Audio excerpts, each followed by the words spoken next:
एक न्यू पूछ ले गुरु जी ते मुझे नाम दे देंगे। तो उसने जाके कहा महाराज जी भगत जी आए हैं और यूं कहे दीक्षा मिल जाएगी। कहा बेटा बोला। तब उसने क्या बोली, कहा जा नाम देंगे आपको। सेठ जी जाकर बैठ गया पास में, कहने लगा भाई सुन ले लाला जी। परमात्मा बोले देखो सेठ जी आप हो इन देवताओं के गणे पुजारी और परमात्मा का नाम लेने के बाद आन उपासना नहीं करनी होगी। वो कहते हैं 100 वर्ष सतगुरु की पूजा, एक दिन आन उपासी और वो अपराधी आत्मा फिर पड़े काल की फांसी। 100 वर्ष गुरु की अनुसार साधना कर ली, सतगुरु के अनुसार एक दिन भी आन उपासना कर ली ना किसी देवी देवता की, पिछली सारा भट्ठा बैठ जाएगा तेरा।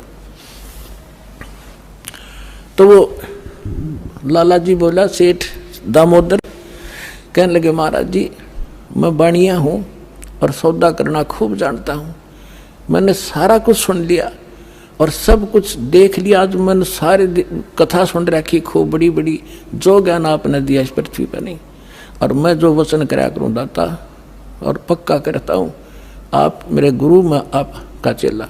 फिर कहा कि भी देख मैं दानक और तू लाला जी, कल न तेरी बरादरी वाले भी तुझे धिक्कारेंगे। ने बोला जी मुझे नाम दो और आप साथ रहियो दास के, जो होगा सो देखी जाएगी, मुझे दीक्षा दो। और परमात्मा ने कहा कि और उपासना नहीं करोगे फिर किसी देवी देवता की, नहीं तो नुकसान हो जाएगा। लेकर नाम और परमात्मा का हाथ से चित्र बनाया करते थे, वहाँ जब का हाथ से बनाया करते थे सब जगह मिला करते थे, वो फोटो ले गया, जो विधि बताई थी विधान वो शुरू कर दिया आपने। फिर कुछ दिन के बाद वो कई दिन सत्संग सुने, फिर व्यापार में जाना था तो सभी वो दूसरे व्यापारी भी साथ थे। अब उसने क्या किया, उस जहाज के अंदर उसने अपना एक कक्ष बना रखा था जिसमें सारे देवी देवताओं के फोटो थे और वहीं अपना घंटी बजाया करता, बैठ कर आरती करा करता, जय गणेश देवा माता थारी पार्वती, ये सारी कथा सारी आरती करा करता। अब उसने क्या किया, जाके पहले सारी मूर्ति उठाई और समुद्र में जहाज उठाए, समुद्र में जल प्रवाह कर दी और एक फोटो परमात्मा कबीर जी का लगा लिया। अब दूसरे जो थे वो लाला जी, उन्हें देखा रहे दामोदर ये देवी देवताओं के फोटो कहाँ गए। तो उसने बताया भाई मैंने दीक्षा ले ली गुरु जी से, और गुरु जी का जो सतगुरु की पूजा करते हैं ना वो देवी देवताओं की पूजा नहीं करनी होती, इसलिए मैंने वो आदर के साथ जल प्रवाह कर दिया। तो वो सारे कहने लगे रहे तू भट्ठा बैठावेगा, तेरा नाश हो जाएगा। क्या है ये कबीर, ये धानक एक जुलाहा, इसकी कड़ फंटी में आ गया तू, कहाँ बातों में आ गया, तेने देवता छोड़ दिए, रामकृष्ण जैसे बलवान भगवान छोड़ दिए, देखना तेरा क्या होगा। वो बोले भाई कुछ भी हो मेरे साथ, आप अपनी क्रिया करो, मैं आपको ना कहता, आप मेरे पीछे क्यों पड़ गए, मैं अपनी करूँगा आप अपनी करो। अब उस दिन उसके बाद उसको कबीर कहने लगे कि यू आ गया कबीर, दामोदर कहना छोड़ दिया। ने बोला भाई कुछ भी कहो, थारी भी जी पवित्र है, भगवान का नाम लेने थे, ठीक है मुझे मालूम है तुम किस विषय से कह रहे हो, कोई बात नहीं। अब वो चले गए और सब अपना माल लाद के बच्चों समेत जा रहे थे कुछ तो, क्योंकि 3-3 4-4 महीने वापस आया करते थे। जब वापस आ रहे थे पूरा माल लाद के और बीच में जब आ लिए समुद्र के, एक भयंकर साइक्लोन उठा, तूफान, समुद्री तूफान 30-40 फुट ऊंचा होकर और इतनी 200 किलोमीटर प्रति घंटा की स्पीड से चला करता, जहाज का तब निशान भी ना पाओ उसमें कित पड़ा है। और देख लिया उन नबी, क्योंकि छोटे मोटे तूफान कई बार ऐसे होते थे, वो उनको पता था ऐसी स्थिति थी बहुत भयंकर होती है। उन्होंने देखा तूफान उठ गया भाई, शाम का समय था, बिल्कुल सूर्यास्त होने वाला था। अब इतना भयंकर तूफान उठा, उन्होंने देखा कि वो तो भाई हो गया, काम बिगड़ गया। और तो थोड़ी बहुत तूफान दूर था, समुद्र में हलचल पहले शुरू होगी और जहाज डगमग करने लगा जो बुरी तरह।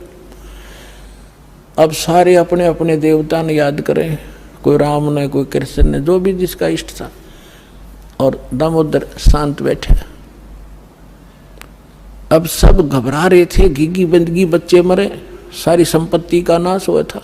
तो वो कहने लगे दामोदर आप क्यों नहीं अर्ज करते अपने गुरुजी से कि मैं क्या करूँगा, मेरा गुरुजी तो गरीब सा व्यक्ति है, मेरे भगवान, और आपके इसे ताकतवर भगवान जिन्हें पहाड़ तक ठा लिए, आप बच्चों के उड़ा मैं बच जाऊँगा, आप कर लो अपनी अर्ज।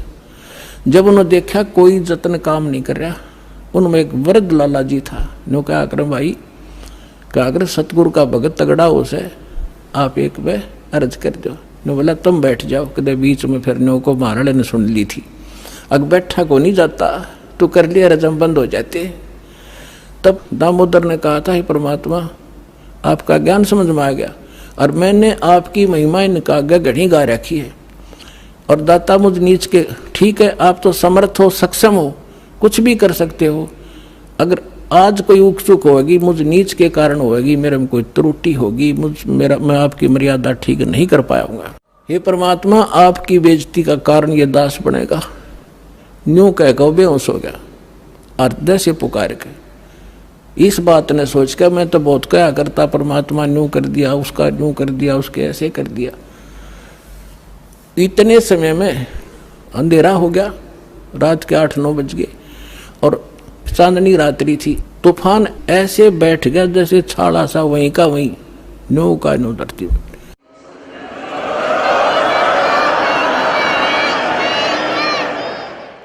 और समुद्र के जल में जरा सी भी हलचल नहीं। अब उस दामोदर को पानी के छींटे छाटे मार के मुंह पे होश में ले आए। तब उन्होंने कहा कि भाई दामोदर हमसे बड़ी घनी गलती हुई, हमने आपके गुरुदेव की बेइज्जती करी, हम कति नीच प्राणी हैं। और उन्होंने संकल्प कराया था कि यदि आज जान बच गई, हमारे भगवान तो फेल हो लिए, जब आज ये तूफान रुक गया, हमारी जान बच गई, दामोदर हम तेरे साथ चलाएंगे, नाम लेंगे उस परमात्मा का। तब दामोदर को कंधे पर बैठा लिया उन लालाओं ने, हर ने बोले बोलो दामोदर की जय। ने बोला नहीं, जय बोलो जिसने यो काम कराया है, बोलो कबीर परमेश्वर जी की जय हो।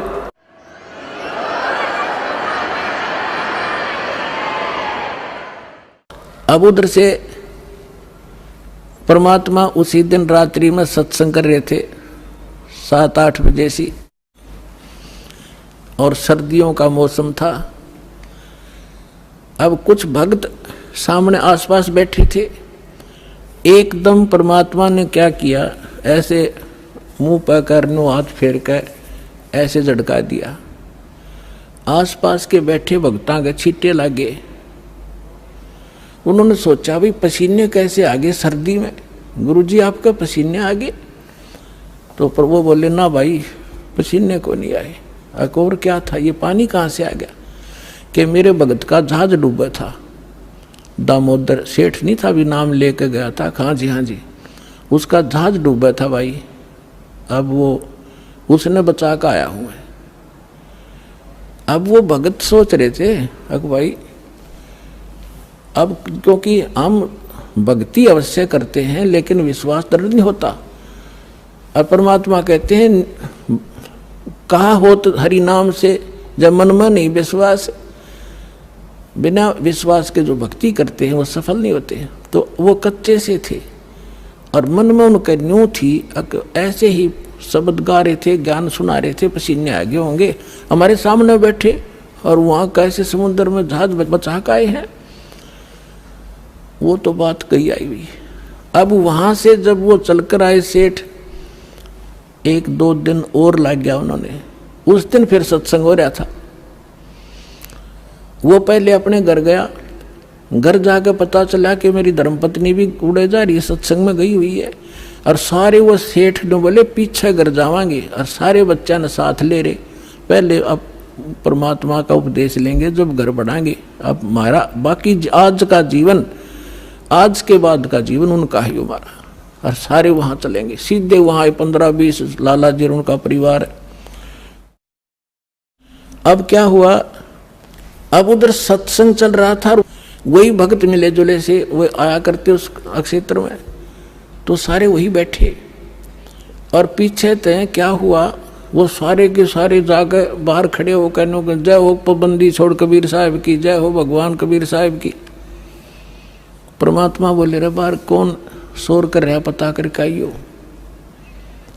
अब जो ही वो बाहर गए भगत पता करने आंगन से बाहर, तो उन्होंने देखा दामोदर को, वो सब जाने थे क्योंकि वो आते जाते थे सत्संग में।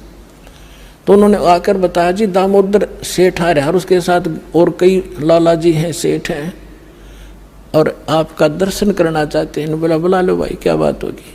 वो सारे आगे चरणाम अपने दंडोत प्रणाम करें। हे भगवान, आपने दया कर दी, हमारे जीवन रक्षा कर दी। परमात्मा, हमसे बहुत भूल हुई, हमने बहुत गलती की, आपके भक्त को बहुत सताया, टॉर्चर किया, इसको माफ़ करो हम अपराधियों को। भगवान, आपने हमारी जान बचा दी, हमारा जहाज डूबता आपने बचा दिया। परमात्मा बोले क्या कह रहे हो भाई। और परमात्मा चाहते थे जिनका मन में शंका थी, वो उनका भ्रम निवारण करने के लिए एक सच बताओ, सारी कहानी क्या हुआ था कि भगवान ऐसे ऐसे हो गया था। हमने अपने सारे जंतर मंत्र कर लिए थे, कोई राहत नहीं मिली। फिर हमने आपके भगत आराध करी थी, इसने आपको पुकारा के मंत्र पर डायू दाने, यो बेहोश हो गया आपको पुकार के। तब कहा बेटा मैं ही वहां पहुंचा था और आपकी रक्षा करी थी, और आपका अब सौभाग्य है कि आपको इस संकट आपके लिए वरदान से दोगा कि आपके समझ में आ गई और आप यहाँ आगे दीक्षा लो और अपना कल्याण कराओ। सभी ने नाम लिया, उनका कल्याण हुआ। बोलो सतगुरुदेव।